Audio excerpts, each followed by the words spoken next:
In the heart of Manhattan, where skyscrapers pierced the clouds and ambition pulsed through every street, lived Edward Langley, a millionaire whose name adorned the glossy pages of Forbes. At 42, Edward was the epitome of success: sharp suits, a penthouse overlooking Central Park, and a tech empire that made him untouchable. His life was a polished machine, every moment calculated, every relationship transactional. Yet, beneath the veneer of triumph, there was a hollowness he refused to acknowledge. It was 2015 when Amara Jones entered his world. A 25-year-old woman from Harlem, Amara carried herself with quiet dignity despite the weight of her circumstances.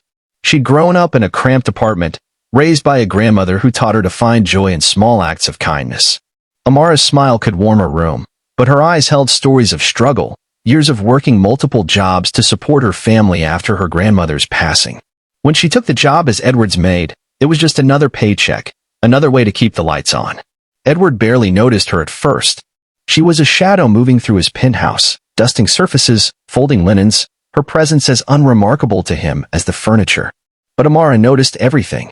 She saw the way Edward's shoulders tensed during late-night calls, the way he poured bourbon to drown out silence, the way he dismissed anyone who dared to get too close.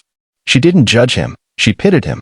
And in her quiet way, she began leaving traces of warmth in his sterile world, a fresh vase of flowers on his desk, a handwritten note reminding him to eat, a soft hum of gospel songs as she worked.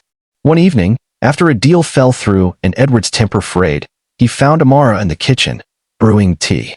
"Why do you bother?" he snapped, gesturing at the steaming kettle. "You're not paid to care."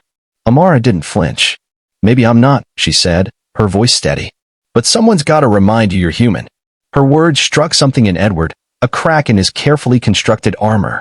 Over the next few months, their interaction shifted. Conversations bloomed in the quiet hours, Amara sharing stories of her grandmother's resilience, Edward admitting the loneliness that gnawed at him. For the first time, he saw her not as a maid but as a woman with dreams, fears, and an unshakable belief in goodness. She became his confidant, the one person who didn't bow to his wealth or flinch at his flaws. Their connection deepened into something neither expected. One night, after too much wine and too little restraint, they crossed a line. It was a moment of vulnerability for Edward, a fleeting escape from his guarded existence. For Amara, it was a lapse in judgment, a flicker of hope that maybe he saw her as more than a passing comfort. But when she discovered she was pregnant, the fragile bridge between them collapsed. Edward's reaction was cold, mechanical. "This can't happen," he said, his voice devoid of the warmth she'd come to know. "I have a life, a reputation. You need to leave." Amara stood frozen, her hand resting instinctively on her stomach. "You don't mean that," she whispered, searching his eyes for the man she thought she knew. "I do," he said, turning away. "I'll send you money. Just go." Humiliated and heartbroken, Amara packed her things that night. She didn't take his money. She wanted nothing from a man who could discard her so easily. With no family left and no savings to fall back on, she moved into a women's shelter in Brooklyn, determined to build a life for her child. She named her daughter Grace, a reminder of the strength her grandmother had instilled in her. Every sleepless night, every odd job she took, cleaning houses, waitressing, tutoring, Amara poured her love into Grace, vowing her daughter would never feel unwanted. Years passed. Edward's empire grew, but so did the emptiness within him. The memory of Amara lingered like a ghost. Her words, "Someone's gotta remind you you're human," echoing in moments of solitude. He buried himself in work, acquisitions, and fleeting relationships, but nothing filled the void. By 2025, he was nearing 50, his hair streaked with gray, his penthouse feeling more like a mausoleum. The world saw a titan. He saw a man haunted by choices he couldn't undo. Meanwhile, Amara thrived against the odds. She clawed her way to stability, earning a degree in social work through night classes while raising Grace, now 9 years old. Grace was a bright, curious girl with her mother's warm brown eyes and a laugh that could melt the hardest hearts.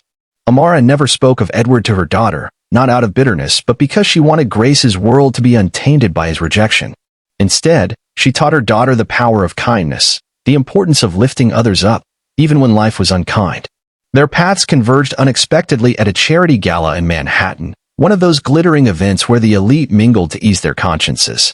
Edward attended out of obligation, his company a major donor. Amara was there too, not as a guest, but as a volunteer coordinator for a nonprofit that supported underserved communities.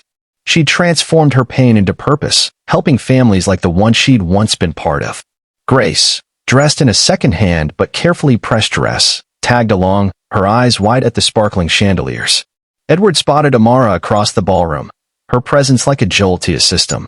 She was different, stronger, more assured, her laughter genuine as she spoke to a group of volunteers. Beside her was a girl, a mirror of Amara's grace and resilience. Edward's chest tightened. He knew, without being told, who she was. He approached, his usual confidence faltering. "Amara," he said, his voice barely above a whisper. She turned, her expression unreadable. "Edward." They stood in silence, the weight of a decade between them. Grace tugged at her mother's hand, oblivious to the tension. "Mom, can I get more juice?" Amara smiled down at her. "Sure, baby. Stay close." As Grace scampered off, Amara faced Edward, her gaze steady. "What do you want?" "I didn't know," he said, the words tumbling out. "I didn't know about her. I'm sorry for everything." Amara's eyes softened, but her voice held firm. "Sorry doesn't change the past, Edward. I didn't need you then, and I don't need you now. Grace and we're enough." Her words cut deeper than he expected, not because they were cruel, but because they were true. He glanced at Grace, now chatting animatedly with another child. "She's beautiful," he said. "Like her mother." Amara's lips pressed into a thin line. "She's more than that. She's kind, brave, and stronger than you'll ever know." Edward nodded, his throat tight. "Can I meet her?" "Just once." Amara hesitated, her protective instincts warring with the part of her that still believed in second chances. Finally, she called Grace over. "This is Mr. Langley," she said, her tone neutral. "He's someone I used to work for."